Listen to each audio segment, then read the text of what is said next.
ഈ സ്ഥലത്തിന് പറയുന്നത് ശക്തി സ്ഥൽ എന്നാണ് കേട്ടോ. അതായത് നമ്മളുടെ മുൻ പ്രധാനമന്ത്രിയായിരുന്ന ഇന്ദിരാഗാന്ധിയുടെ ഭൗതിക ശരീരം അടക്കം ചെയ്തിരിക്കുന്ന പുണ്യഭൂമിയാണിത്. എനിക്ക് ഏറ്റവും ഇഷ്ടപ്പെട്ട ഒരു നേതാവായിരുന്നു കേട്ടോ. അതായത് പ്രധാനമന്ത്രിമാരിൽ എനിക്ക് ഏറ്റവും ഇഷ്ടമുള്ള ഒരു നേതാവായിരുന്നു. ഒരു ധീര വനിതയായിരുന്നു.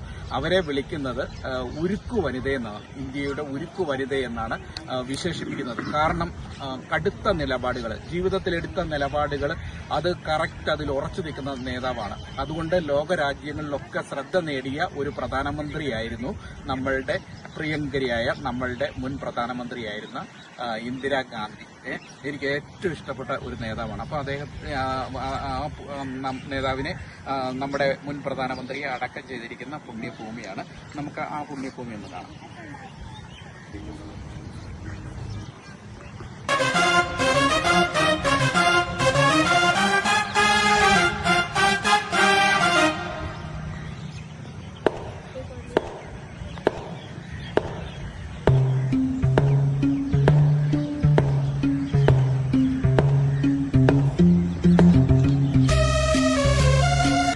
നമ്മുടെ മുൻ പ്രധാനമന്ത്രിയായിരുന്ന ഇന്ദിരാഗാന്ധിയുടെ ഒരു മനോഹരമായ ഒരു ചിത്രം ഇവിടെ വെച്ചിട്ടുണ്ട്. ഇവിടെ ഈ പുണ്യഭൂമിയിൽ സ്ഥാപിച്ചിട്ടുണ്ട്.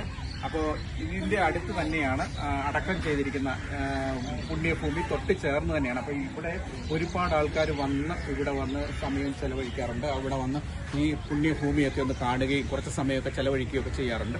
അപ്പോൾ ആ ഒരു സ്ഥലത്താണ്, ആ പുണ്യഭൂമിയിലാണ് ഇപ്പം ഞാൻ നിൽക്കുന്നത്.